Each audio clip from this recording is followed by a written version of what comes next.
Your 30s are when life decides to throw everything at you at once, aren't they?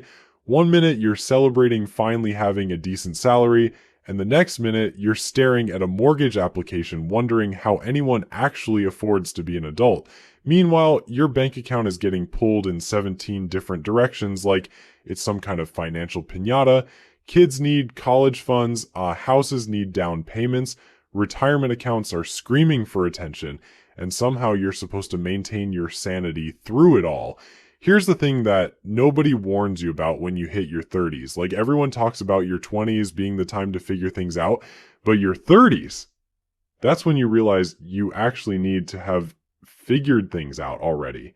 The financial decisions you make during this decade will either set you up for a comfortable future or leave you scrambling to catch up for the next 30 years.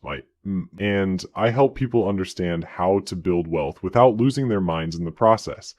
If you're tired of feeling like your money disappears as fast as you earn it, make sure to hit that subscribe button and give this video a thumbs up if it helps you get your financial act together. Now, before we dive into these milestones, let me be clear about something. I'm not here to make you feel bad about where you currently stand financially. Maybe you're crushing some of these goals already, or maybe you're looking at your bank account balance and wondering if you should just give up and become a professional dog walker. Either way, these milestones aren't meant to be judgment calls on your life choices. They're roadmaps to help you navigate what can honestly be a pretty overwhelming decade. The first major money milestone you need to hit in your 30s is eliminating all consumer debt. And yes, I'm talking about getting to zero. Zilch. Nada. The only exception here is your mortgage, assuming you have one. Everything else needs to go. Credit cards, student loans, car payments, that random loan you took out to buy furniture 3 years ago that you're still paying off, all of it. I know what you're thinking. Nick, that sounds impossible. My student loans alone could fund a small country's GDP. But here's why this matters so much during your 30s. This is your prime earning decade. Your salary is likely higher than it's ever been, and it's probably going to keep climbing.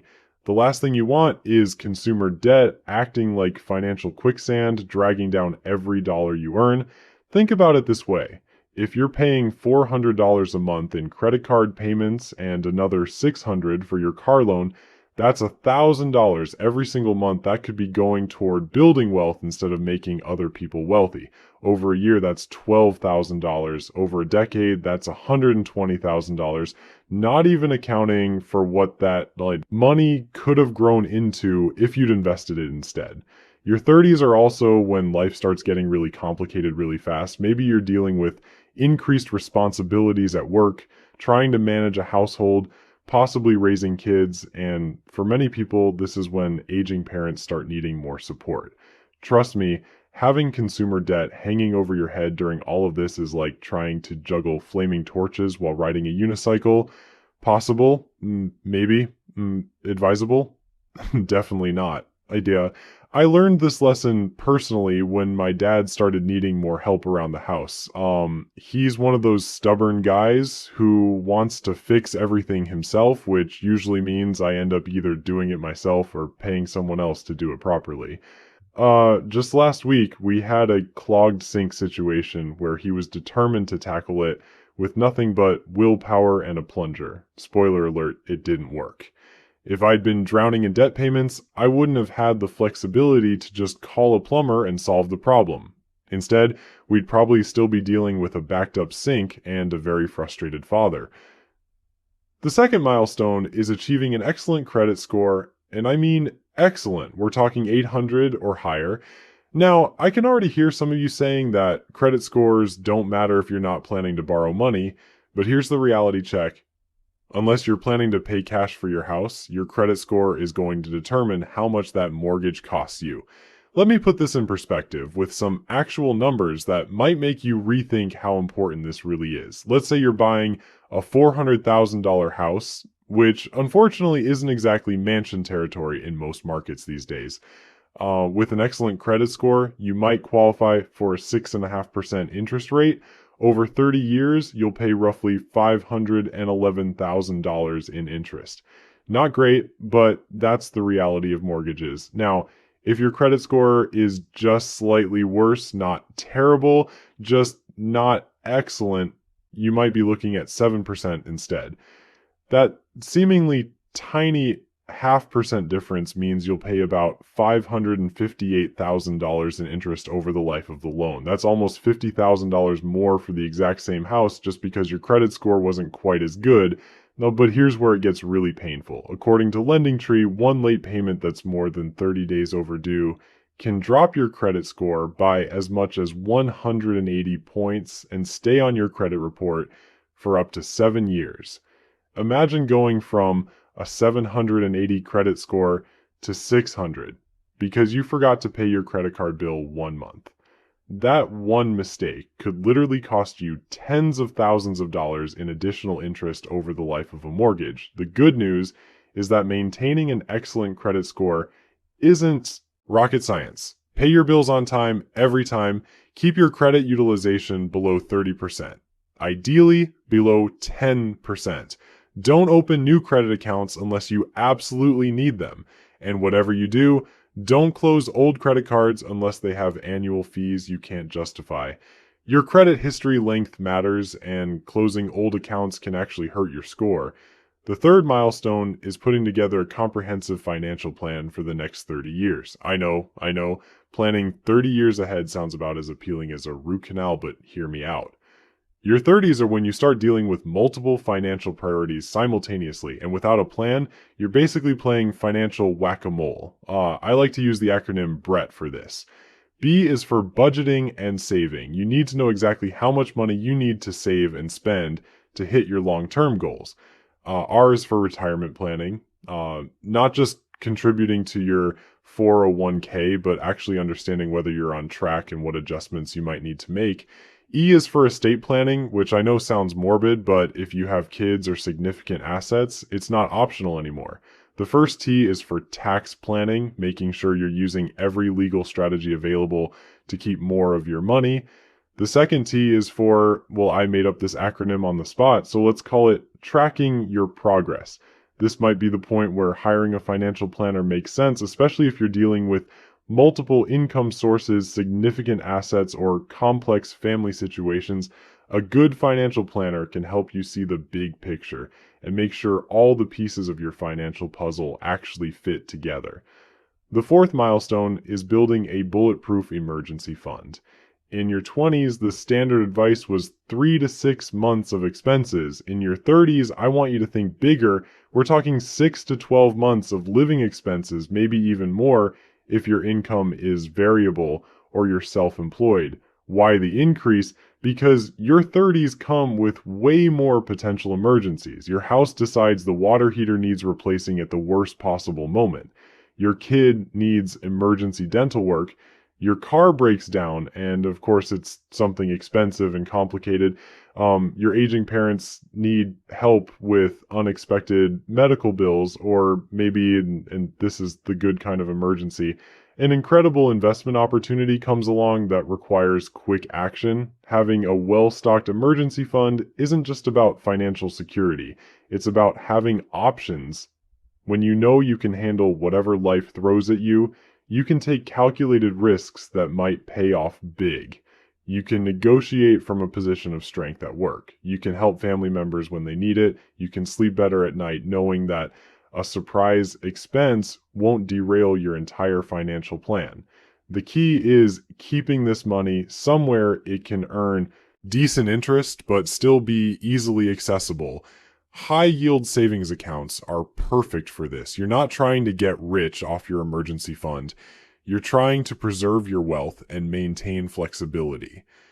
The fifth milestone is having 3 times your annual salary saved for retirement by age 40. According to recent data, the average income for a 40-year-old in the United States is around $62,000, which means you should have roughly $186,000 saved for retirement by the time you hit the big 40. Now, before you panic about whether you're on track, let me put this in perspective. If you start with that amount at age 40 and continue contributing consistently, retirement calculators suggest you could have over $2 million by the time you're 67. That's the power of compound interest working in your favor, but only if you give it enough time to work its magic. Here's what's really important. It's about giving compound interest decades by 40 isn't just about the money itself. To understand about this milestone, having a substantial retirement balance to work for you. Every year you delay seriously saving for retirement is a year of potential growth you're giving up forever. If you're behind on this goal, don't despair, but do get serious about catching up. You still have 25 to 30 years until retirement, which is plenty of time for compound interest to work, but the math gets harder every year you wait. Look, if you're spending this entire decade focused on one retirement milestone, you might want to consider increasing your contributions before you turn 40. I'm talking about bumping up that percentage every time you get a raise, every time you switch jobs, every time you get a bonus. The difference between saving 15% of your income versus 10% might seem small now, but over 25 years, it's the difference between having enough money to retire comfortably and having to work until you're 75 because you didn't do the math earlier. The sixth milestone is something I call lifestyle inflation immunity, and this one separates the wealth builders from the wealth pretenders. Your 30s are prime time for what economists call lifestyle creep. You know exactly what I'm talking about. You get a raise, so suddenly you deserve a nicer apartment. Your bonus comes through, so obviously you need a fancier car. Your income goes up, and somehow your expenses magically rise to meet it, leaving you with the same amount left over as when you were making $30,000 less. I have friends in San Francisco making six figures who are somehow always broke. They're driving $70,000 cars, living in apartments that cost more than most people's annual salaries, and eating out every single night because cooking is apparently beneath them. Meanwhile, they're complaining about not being able to save money. It's like watching someone pour water into a bucket with holes in the bottom and wondering why it never fills up. The secret weapon against lifestyle inflation isn't deprivation, it's automation and awareness. Every time your income increases, automatically direct at least half of that increase towards savings and investments before your brain has time to dream up new ways to spend it. Got a $5,000 raise? Great. Automatically increase your retirement contributions by $2,500 annually. So your future self will thank you, and your current self won't even miss money you never had the chance to spend. The seventh milestone might sound morbid, but it's actually one of the most loving things you can do for your family, getting your estate planning sorted out. I know, you're thinking you're way too young to worry about this stuff, but if you have kids, a mortgage, or significant assets, you need basic estate planning documents in place. This isn't about planning for death. It's about planning for life's unexpected curveballs. What happens if you're in an accident and can't make decisions for yourself? Who takes care of your kids if something happens to both you and your spouse? What happens to your house, your retirement accounts, your life insurance? Without proper documentation, these decisions get made by courts and bureaucrats instead of by you. The good news is that basic estate planning isn't nearly as complicated or expensive as most people think. You can get started with simple online tools for basic wills and powers of attorney. Sure, if you have a complicated financial situation or family dynamics that would make a soap opera jealous, you'll want to work with an attorney. But for most people, having something is infinitely better than having nothing. The eighth milestone is one that financial advisors rarely talk about, but might be the most important of all: investing in your health. Now, before you roll your eyes and click away thinking this turned into a fitness channel, hear me out. Your health is your greatest financial asset, and your 30s are when you either build that asset or start watching it depreciate. Think about it mathematically. The average American spends over $300,000 on healthcare during their lifetime. If you can reduce that by even 20% through preventive care, better nutrition, regular exercise, and not doing stupid things like smoking, you've just saved yourself $60,000. That's not counting the income you don't lose due to sick days, the career opportunities you don't miss because you feel terrible, or the quality of life improvements that come from actually feeling good in your own body. It's like, Your 30s are also when your metabolism decides to take an extended vacation. I used to be able to eat pizza for breakfast, lunch, and dinner without gaining an ounce. Now I look at a donut and gain 5 pounds. It's like my body is playing some kind of cruel joke on me. But here's the thing, developing healthy habits now, while you still have some metabolic flexibility, is way easier than trying to fix decades of damage in your 50s. This doesn't mean you need to become a fitness influencer or start eating nothing but kale and quinoa. It means finding sustainable ways to move your body regularly, eating food that actually nourishes you most of the time, getting enough sleep, and managing stress before it manages you. Trust me, the money you spend on a gym membership, quality food, and maybe a trainer is nothing compared to what you'll spend later trying to fix preventable health problems. The ninth milestone is starting to think seriously about your kids' education, assuming you have or plan to have kids. College costs have increased at twice the rate of inflation for the past 30 years, and there's no sign of that trend slowing down. The average cost of a 4-year degree at a public university is now over $40,000 per year when you include room, board, and other expenses. For private schools, you're looking at closer to $70,000 annually. Now, I'm not saying you need to fully fund your child's entire college education, but starting early gives compound interest time to work in your favor. A 529 education savings plan is specifically designed for this purpose, offering tax advantages that can significantly boost your savings over time.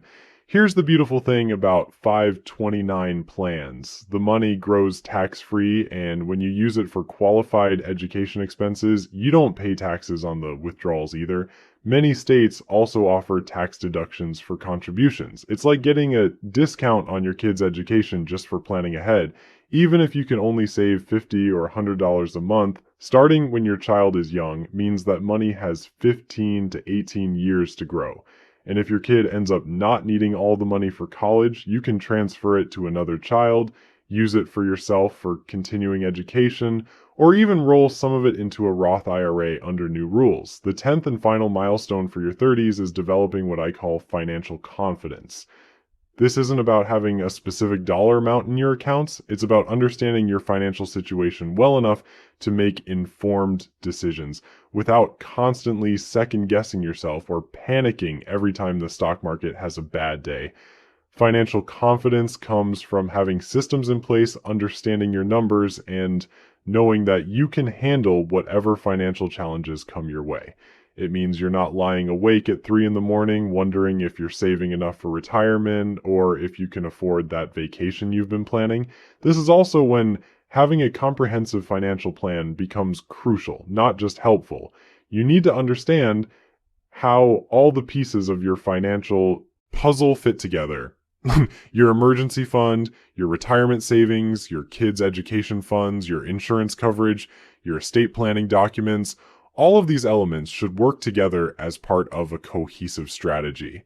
Some people can create and manage this plan themselves, especially if they enjoy diving deep into financial planning spreadsheets and staying up to date on tax law changes. Others benefit from working with a financial planner who can help coordinate all these moving pieces and provide objective advice when emotions start clouding judgment. The key is having a plan that you understand and believe in, one that adapts as your life circumstances change, and one that gives you confidence that you're making progress toward your long-term goals, even when short-term market volatility makes it feel like you're going backward. Your 30s are essentially your financial prime time. You're earning more than you probably ever have before. You have decades for compound interest to work its magic, but you also have more financial responsibilities and competing priorities than ever before. The decisions you make during this decade will largely determine whether your 50s and 60s are spent worrying about money or enjoying the fruits of your earlier discipline and planning. Your 30s don't have to be a financial disaster movie where you're the star of your own tragedy. These 10 milestones aren't meant to overwhelm you or make you feel like you're behind some imaginary schedule that everyone else seems to be following perfectly.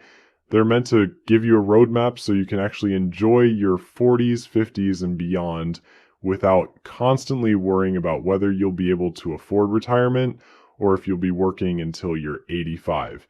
The beautiful thing about being in your 30s is that you still have time to course correct if you're behind on some of these goals. Sure, it would have been nice to start earlier, but beating yourself up about past financial decisions is about as productive as trying to drive while looking only in the rearview mirror. It's like just so pick one or two of these milestones that resonate most with your current situation and start there. Maybe it's finally tackling that credit card debt, or maybe it's opening that high yield savings account you've been procrastinating on for 6 months. Small, consistent actions compound just like your investments do.